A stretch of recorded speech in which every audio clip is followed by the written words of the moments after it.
ain't no chillin' clone. Reactions, I am melting microphones. Wrestling and frenzy, breaking people's bones. Got the setup tight, lights, camera snaps. In the ring, big slams, heavy impact. From WrestleMania to the backyard scraps, we catch it all, ain't no faking grabs. Got the setup tight, lights, camera snaps. In the ring, big slams, heavy impact. From WrestleMania to the backyard scraps, we catch it all, ain't no faking grabs. JMG, tune in and see.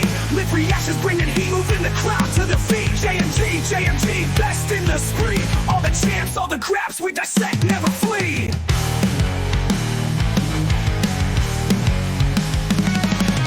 Commentary legend, yeah, we keep it true. Analyzing those moves, what they gonna do.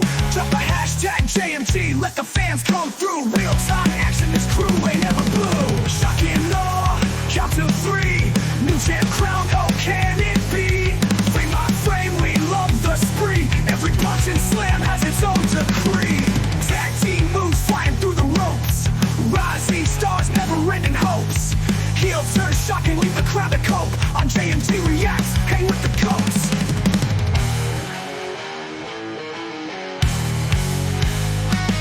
Got the setup tight, lights, camera snaps. In the ring, big slams, heavy impact. From WrestleMania to the backyard scraps, we catch it all, ain't no faking grabs. JMG, tune in and see. Live reactions, bringing heat, moving the crowd to the feet. JMG, best in the spree. All the champs, all the grabs, we dissect, never flee. Commentary legend, yeah, we keep it true. Analyzing those moves, what they gonna do. Drop a hashtag JMG, let the fans come through. Real time action, this crew, we ain't never blue. We never blue.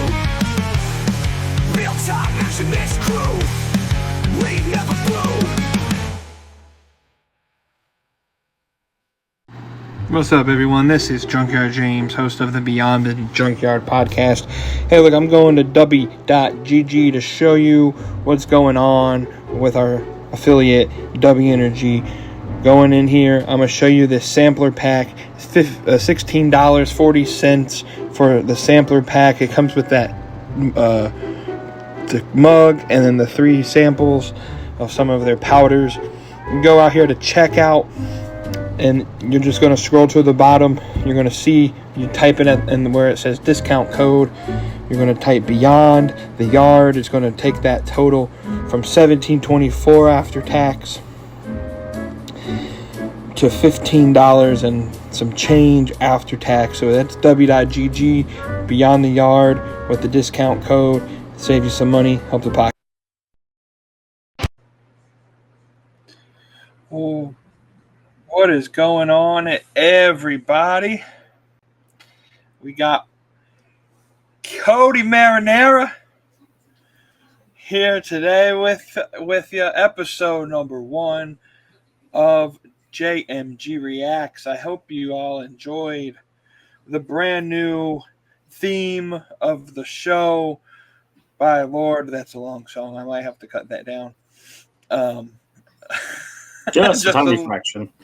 Just a little bit. All right, jumping straight in to this concept. Here's what's going on. We're going to play a video and just react to it. We haven't seen the video. I made sure that I saved the videos, but haven't watched any piece of the video yet. And we'll just react it as if we were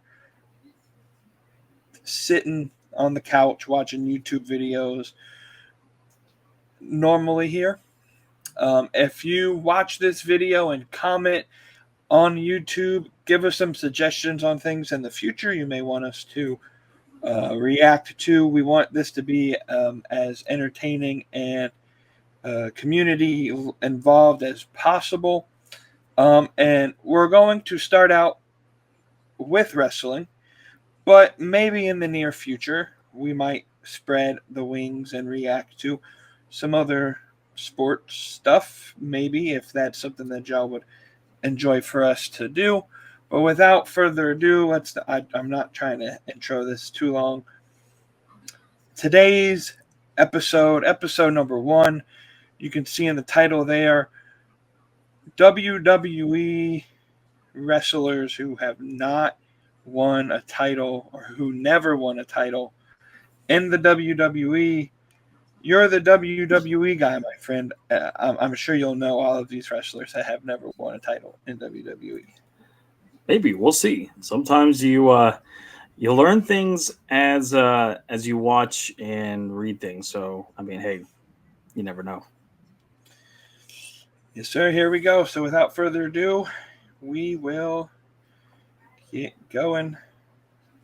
With there being a huge number of great WWE superstars throughout the years, it means some truly great performers have fell through the cracks and never won a title of any kind within the promotion. But who are the biggest examples of WWE superstars that went their entire run without gold? Well, that's exactly what we're going to be looking at today.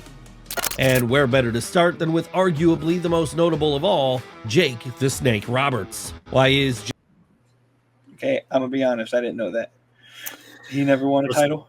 For some reason, I thought he was an Intercontinental Champion, but I guess he never won a. I knew he was never a WWE Champion, but I had no idea that he never won any belt in the WWE. So that is pretty. That is pretty interesting. Yeah. Speaking of Jake the Snake, is he still on AEW? We didn't see him at all this week on Dynamite. Yeah, that's yeah. They scrapped it after week one. He laughed at the screen too hard, and they were like, this ain't gonna work. If you don't see him on Collision this Saturday, then yes, then there may be something going on. All right, let's keep going. Jake Roberts so notable for never winning gold in WWE? Well, because he's one of the greatest of all time. Someone who dominated any territory he appeared in during the 70s and early 80s, whether that be Mid-South, Mid-Atlantic, or... There's one other aside. He looks like Turbo Floyd from the Outrunners. He posted Turbo a photo. Was Jake the Snake before Jake the Snake was Jake the Snake. Turbo posted it was either Turbo or Truth Magnum posted a photo of them, and I swore to God I was like, who colorizes Jake the Snake photo? Like they look almost authentically the same. So, anyways. Georgia Championship Wrestling. That said, his biggest success undoubtedly came in 80s WWF, as it was there that, with the first boom period making mainstream superstars out of almost everyone on the roster, the Gainesville native was able to rise to the height he would never have previously imagined. One thing he never managed to do while rising to these heights, however, was win a title. Yes, not even the Intercontinental or Tag Team straps. How could such a thing have happened? Well, like we alluded to a moment ago, there was a staggering depth of talent in WWF during the Golden Era, and with there only being 3 belts back then, and one of them pretty much being locked up by Hulk Hogan, it didn't leave a lot of space for many people there to strap themselves up. Yeah. Now you could argue Jake would have made a perfect Intercontinental Champion at some point, or hell, if the timing is right, he could have even made a great World Champion. After all, few people understood the psychology of the business like he did, and pretty much no one could out-promo him. But in the end, that time just never came, as after spending 6 years there alternating between being one of the company's best babyfaces and best heels, Jake's time with WWF came to an end, as he instead moved over to WCW for a while. And when he finally did return to the Fed a few years later in 1996, the period where he could have been a top guy had passed. Now at this point, the most memorable thing he would be involved in would be losing to Steve Austin at the 1996 King of the Ring, and from there, inspiring his Austin 316 promo. Of course, he wasn't the only person of note on the roster at that point who'd never win a title, as this was also the period where Vader's run in WWF didn't go exactly the plan. Why? Like, he was built to be a champion. Yeah, especially in that era where kind of Vince still appreciated the bigger guys holding the strap. Obviously, Hogan, Andre, Sid, Taker, Diesel. Those were big guys, and he appreciated those big guys. Obviously, Vader was a WCW World Champion, but obviously that's not WWE. It's a company itself. So, yeah, that one's a little bit more interesting. I don't think I would have saw him as a tag champion or an Intercontinental Champion. If anything, he would have won a world title. I don't think he would have. He was destined to be a mid-card guy with Vader. So, yeah, that's That's really interesting how that one didn't turn out to be championship material. I think the saddest part about Vader is that he didn't get to live to see himself be inducted into the Hall of Fame. But Yeah. Vince McMahon, you know. Anyways, we'll keep going. Now, you could argue there was a logic behind Jake Roberts never winning any gold in WWF as, like we said, the talent pool was just so deep back then. But in mid-90s WWF, that talent pool was far more shallow on account of so many guys having jumped to WCW. So it was confusing then that the company didn't capitalize on having one of the greatest big men ever on their roster at this point. But failed to capitalize on it they did, and so, despite working for the WWF for 3 years between 1996 and 1998, the Mastodon never won a single piece of hardware. And that's a crime, because if there were anyone who deserved a run as a heel champion back then, it was him. Hell, he'd already shown he could fill this role to a high level in both WCW and New Japan, and he'd later show he could fill it just as well over in All Japan too. For some reason though, when he was in WWF, things just never reached the same level of success for him. Well, we say for some reason, but it's since been rumored that the reason was the Clique. Yes, in the end, Leon White may have been another victim of the backstage politicking of mid-90s Shawn Michaels, Triple H, Kevin Nash, Scott Hall, and Sean Waltman. That's right, it's been said that at one point, the idea was for Vader to win the WWF title from the Heartbreak Kid at SummerSlam 1996. What's up, everyone? This is Junkyard James, host of the Beyond the Junkyard podcast. Hey, look, I'm going to W.GG to show you what's going on with our affiliate, W Energy. Going in here, I'm going to show you this sampler pack, $16.40 for the sampler pack. It comes with that the mug and then the 3 samples of some of their powders. You can go out here to check out, and you're just going to scroll to the bottom. You're going to see, you type it in where it says discount code. You're going to type Beyond. The Yard is going to take that total from $17.24 after tax during the new generation era, Vince to $15 and some change after tax. So that's W.GG, Beyond the Yard, with the discount code. Save you some money. And that is Hulk Hogan. Maybe. I mean, Bam Bam Bigelow is an interesting character if you dive into the history of him. I mean, you know, obviously his most success came in ECW. I'm trying to remember if he even won a title in WCW when he was there for a number of years. If anything, it may have been a hardcore title.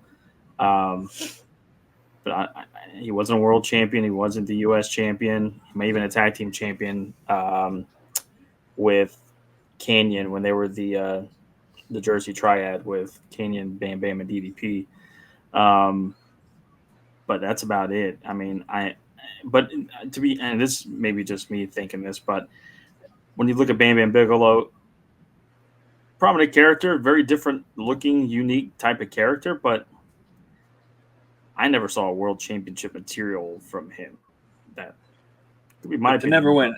To never win any title. I don't know. That's fair. That's where you, like you said, if anything, an intercontinental title, maybe, especially in the late '80s, early '90s when he was around with the company, that definitely would have played a big role. But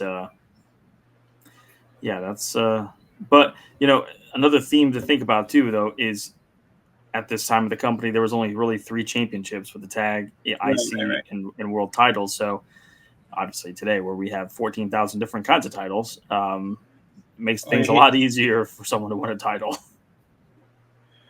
That is fair. Keep it going. Bigelow. Of course, while Vader not winning the gold seems particularly egregious, it's not quite the same for Bam Bam, because for as great as he was, there never seemed to be a time where it felt right to put a title on him. No, the reality was always going to be that in the Fed in the mid-90s, the world title was going to be out of reach for him, as that belt was all about 3 people at various points: Bret Hart, Diesel, or Shawn Michaels. And even when a heel monster did occasionally get a chance to hold it, it was folks like Sid who better fit this role as far as the boss was concerned. Still, at least Bigelow could have become an Intercontinental or Tag Team Champion instead, right? Well, sure. While he could have won the secondary singles strap at some point, had the circumstances been right, the stars just never quite aligned to make this feel like a logical move to make. And when it comes to the tag team titles, that would first require the Asbury Park native to be able to play nice with a partner, something his character was never the best at. So because of this then, it was just never going to happen. That said, he did at least get a WrestleMania main event during his time in the WWF, and not many people can say that about their careers. And it wasn't like Bam Bam never won gold anywhere, because after his run with WWF ended, he was able to head over to ECW and there become a world champion on one occasion. Sadly though, the same could not be said for our next subject, because after they joined WCW during the 90s, their career was already all but over, and that makes it all the sadder that Paul Orndorff never won gold in WWF. Why wasn't Mr. Wonderful able to gain some hardware in the WWF? Well, like Jake Roberts, he was a victim of timing, and that's because he came into the promotion during the early 80s, right around the same time as the Golden Era was starting to pick up steam. Hell, he would actually be one of Hulk Hogan's chief rivals during this period, with his house show feud with the Hulkster still being one of the highest drawing ever in terms of ticket sales, even to this day. And so that's why when it came time for the first ever WrestleMania on March 31st, 1985, he'd be right there in the main event, teaming up with Rowdy Roddy Piper to take on Hogan and Mr. T. Sadly though, none of this success would translate into titles for him as, well, no one was winning the world title back then except for Hulk Hogan and maybe Randy Savage. No, the closest any heel could ever hope to get was a lengthy feud with the Hulkster, and after Orndorff got this prior to WrestleMania 1, he was cast aside in favor of the next challenger. Still, he could have been a great secondary champion, right? Absolutely, and had his health been able to maintain itself, then there's every chance he would have become one. In the end, however, any chances he had of this were squashed on account of a bicep injury that he never allowed to heal fully. That's right, Orndorff suffered from a notable amount of atrophy in his arm, a side effect of him injuring himself during his early 80s feud with Hogan and not taking time off for surgery. After all, this was before the days of guaranteed contracts, so if Orndorff had chosen to put himself on the shelf back then, he'd miss out on some huge paydays, all while also losing his spot at the top of the card too. But while this decision worked out well for him in the short run, in the long run it meant he was never pushed to the very top of the card. And like with Bam Bam Bigelow, it was not a mark of shame on Paul Orndorff's career either, because while he may never have won gold in WWF, he did still get that historic run with Terry Bollea, a run which allowed him to main event WrestleMania 1. On top of that, he also won plenty of gold elsewhere, in places such as Mid-Atlantic and Georgia Championship. That brings a good point that he brought up there. Do titles absolutely mean everything? Like, do the greatest champions or greatest wrestlers always have to be those who win a lot of belts? Like, John Cena is considered the GOAT. He's a 16-time champion, but is he really the greatest of all time, or is he just a byproduct of good timing? You know, and that's maybe a debatable question that can go on forever, because there are plenty of instances. This is a perfect example where you don't get a championship run, yet you're drawing big business with the top champion of the company because you fell under great timing with being a great heel opponent with a great face, and people wanted the face to see them beat the crap out of the heels, and that this is one occasion right here. You know, I that's a tough question to answer. You kind of want to say yes on one hand, because it's like, yeah, because the company sees that you're championship material, but then if your championship reign bombs, just because you're a world champion, does that make you one of the best of all time because you're a champion, even though business was bad? It's an interesting question. I don't think so. I think you could be one of the best and not win a champion. Roddy Piper never won the world title. I think he won an IC championship, but he didn't need a world championship to be one of the best of all time. So I think it's an interesting topic. Absolutely. All right, let's keep it going. Wrestling. So don't feel too bad for him, and don't feel too bad for our next subject either, because even if he never won gold in the Fed, Dusty Rhodes will always be one of the biggest legends of the industry. Yes, if you were a territory fan during this... Dusty, you should have won it over Cody because he's an absolutely terrible champion.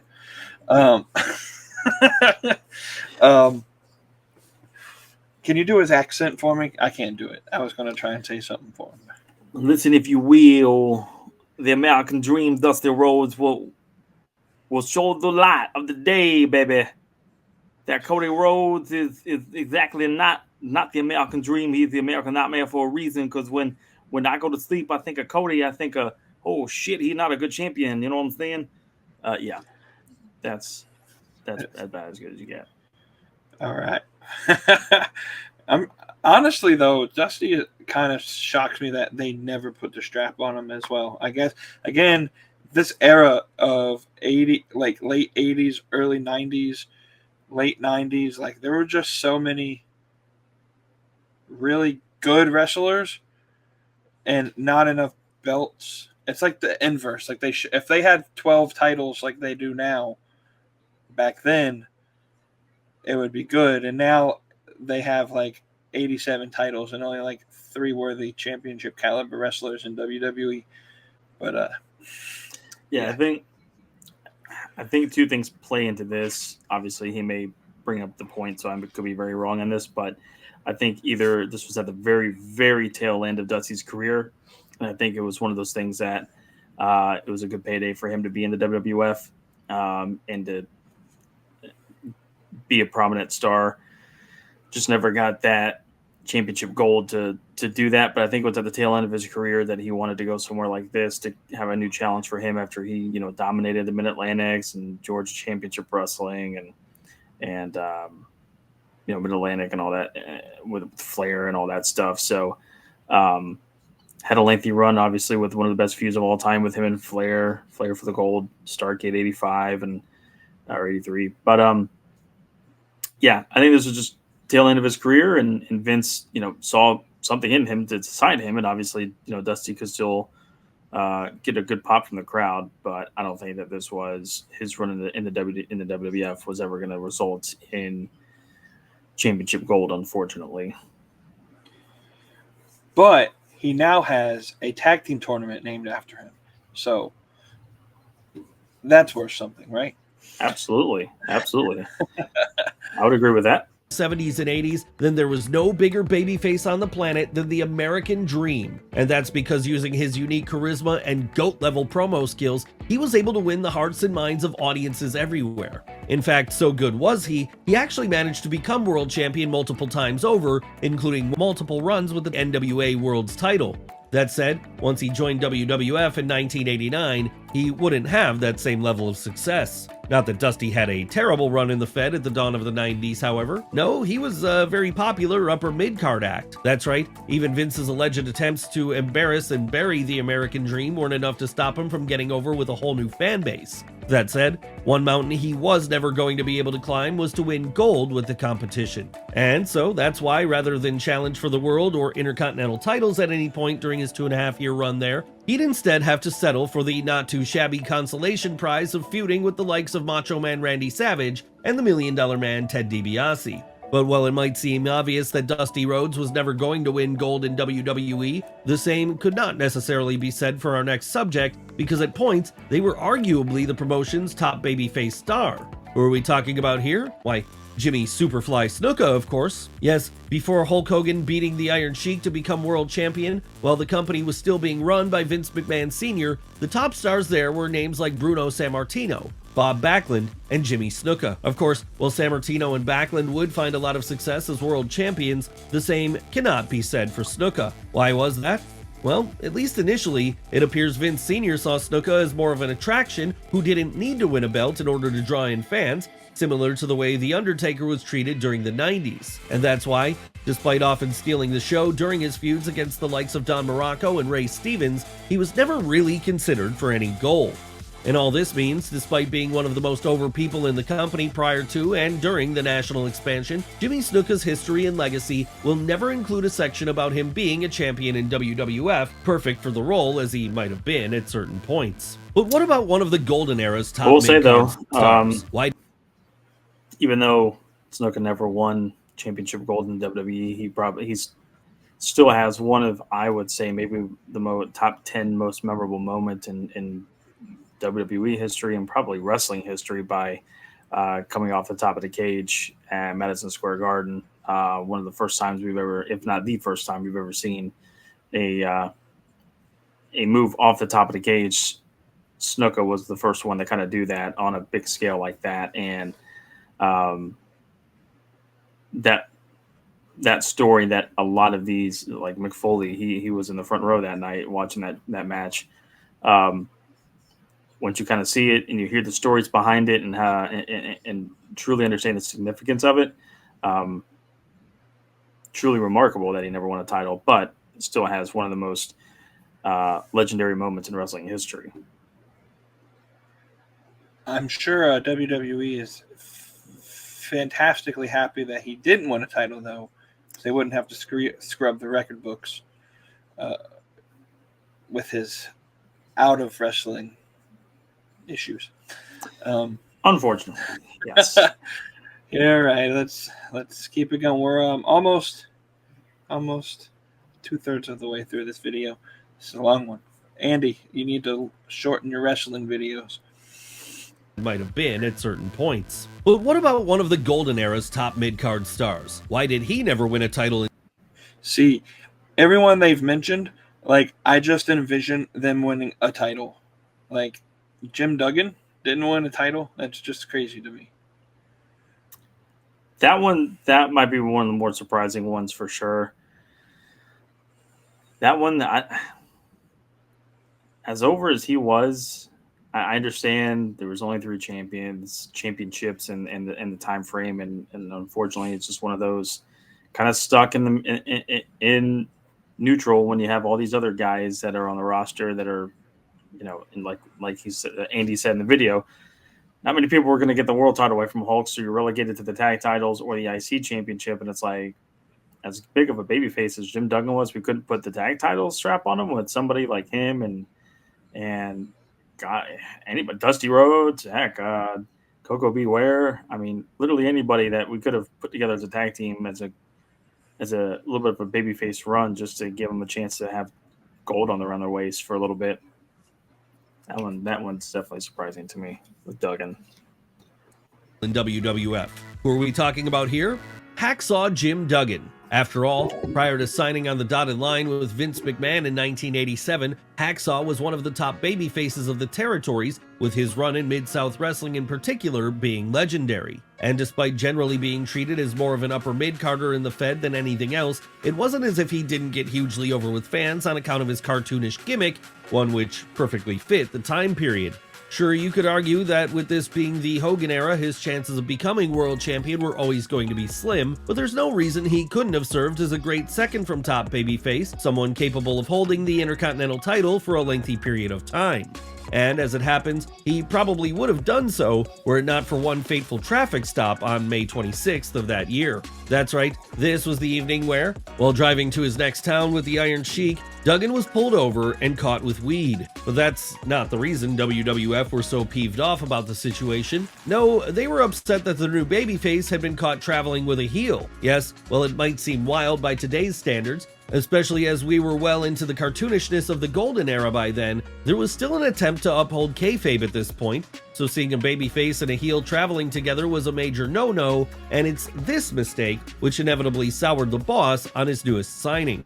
Sure, WWF would still use Duggan going forward, but when it came to winning any titles, well, that was no longer a possibility, as the boss didn't feel like he could trust the New York native anymore. And because of that, one of the territory's biggest stars went his whole time in the Fed.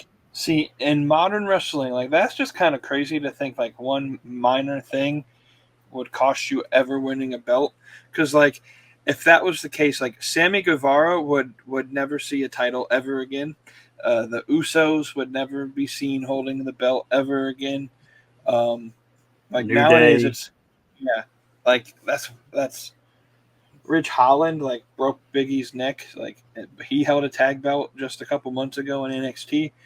Like, that's just wild to think. Like, they, on one hand, it's like, okay, cool. They cared enough about the business to, like,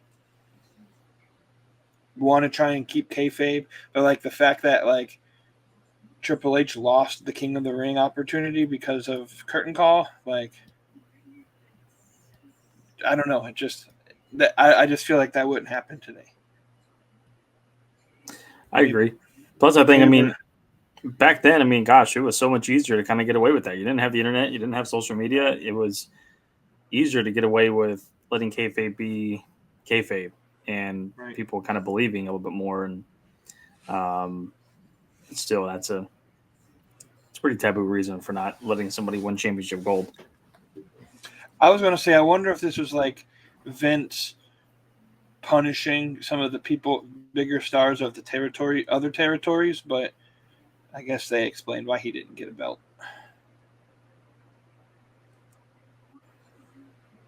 Without capturing a single piece of hardware. Just imagine if something similar had happened nowadays. Something like Cody Rhodes getting caught traveling with Drew McIntyre and being punished as a consequence. It seems unthinkable, but things were what they were back then, and so the situation played out the way it did, with Jim Duggan always having something to do, so long as it didn't involve any of the gold the company had in their possession at any given time. Not that he should feel too bad about this though, because while it might sting to have never won a title in WWF, the same could be said about an even bigger legend than him, one of the biggest legends of all time in fact, none other than Harley Race. How could it be possible that Harley Race, 8-time NWA World's Champion, 3-time Hall of Famer, and one of the toughest men the wrestling industry has ever produced, never won a single belt in the WWF? Well, that's because by the time he got there, his career was very much on the downswing. Yes, had Race appeared in WWF during the 60s, 70s, or even early 80s, the period where Okay, because I was going to say, like, didn't he show up there when he was like 90 years old? Yeah, I was going to say, I thought for sure that was the reason why he never got a title. It was just a headliner act to say that Harley Race was on the card. But yeah, he was well into getting closer to the end of his career. So this one at least makes a little more sense. He was at the height of his powers, then there's a very good chance he would have been dripping in gold at various points. Unfortunately for him though, by the time he signed on the dotted line with WWF in 1986, he was 43, an old man by the standards of the day. Close enough to 90. And so, basically, was very much in the late phase of his career, where it was all about using his star power to help get others over from more of a mid-card position. Of course, that's not to say he had no success during this time. No, he'd not only become King of the Ring in July of that year, but over the next few years, he'd have notable house show feuds against performers such as Hulk Hogan and Haku, with the latter being what we can only assume was the most terrifying fight in the history of mankind. That said, one thing the Missouri native would never do in WWF would be win a title, as like we said a moment ago, it just wasn't that stage of his career anymore. And the same could be said of our next subject in many ways, because despite being an absolute phenomenon down in New Orleans, by the time Junkyard Dog went to WWF in 1984, his day... Junkyard Dog, thank you for being the inspiration behind the Junkyard Media Group, and good old Chuckaroo. Anyways, on a side note, so the town that we live in is, town of 400 people. But we are 20 minutes away from Wadesboro, North Carolina, which is the birthplace of the Junkyard Dog, Mr. Sylvester. And if you are traveling on US 74 going into Wadesboro, there is a sign that does say "Welcome to Wadesboro, home of Wrestling Hall of Fame and legend Junkyard Dog." So I'll have to take a picture of that and send it on up. Hell, it probably is on Google somewhere. His graveyard's actually right at close to that sign in a graveyard off of Route 74, US 74. So pretty cool that this whole thing kind of ties into our media channel. Absolutely. I'm going to assume before seeing this segment that they're going to mention something about race relations, because I'm sure that played a big part in why he never won a belt in the WWE. I'm just going to take a swing at that. But that probably would be, even though this was the 80s and the 90s. Obviously, we didn't get a first black world champion until Ron Simmons in WCW in 92. But I believe I read somewhere that I think it was Junkyard Dog that he was slated to win a championship But because of the backlash that they were going to get from having a African American wrestler win a world title, that they had to take it off of him. Some legendary feuds that JYD had in WWF, but yeah, unfortunate sometimes though how cruel humanity can be at times for no reason. He honestly was like ahead of his time with some of what he was able to do in the ring. I enjoy watching his matches. Even going back and watching them now, they still hold the test of time. Absolutely. Days as champion were over, but let's rewind a little because it's important to establish just how big of a star JYD was in Mid-South Wrestling back in the day. Seriously, this guy was so over in Louisiana, it could be compared to the likes of Cody Rhodes in WWE today. In the end though, all that success led to a lot of temptation for the Junkyard Dog, temptation which soon led him down a path of addiction. And that meant once his time in Mid-South finally came to an end and he chose to take a contract the WWF was offering, he wouldn't be the performer he once was. Yes, now no longer a man with the charisma of Dusty Rhodes and the brawling skills of Terry Funk, JYD never really felt like a main event guy in the Fed. And so that was why, despite spending 5 years there between 1984 and 1988, right at the peak of the Golden Era, and despite getting to feud with the likes of Greg the Hammer Valentine and Harley Race, the North Carolina-born star would never win a single title. Sure, he did come close at one point when he beat the aforementioned Greg Valentine, then Intercontinental Champion, at WrestleMania 1, but as that victory came via countout, it meant the belt never changed hands. And after that, there would be no more title opportunities for JYD in WWF. Would it have been nice if things had been different and he'd gotten a run with the belt? Sure, but the situation was what it was and nothing was going to change this. That said, when it comes to our next subject, the circumstances were very much right for him to win some gold in WWF, and that makes it all the more puzzling that Lex Luger never did. Yes, Luger was a major babyface star. So did he win WCW title? Like, I swear I've seen him with the belt. Yeah, he won the WCW World title a couple times. Probably the most famous of which was back in August of 97, right at the peak of the NWO being popular. This was still kind of in the interlude of the whole Sting character kind of floating around. Lex was the top babyface in WCW in that time frame, and with a great creative mindset of Eric Bischoff, we decided to do a title change on Monday Nitro, and Lex beat Hogan for the title, which great pop, great moment, big rating, all that stuff. And then 3 weeks later, he lost the belt at Road Wild to Hogan. So, yeah, there you go. That's about right. During the late 80s and early 90s in both Jim Crockett Promotions and the company it eventually morphed into, WCW.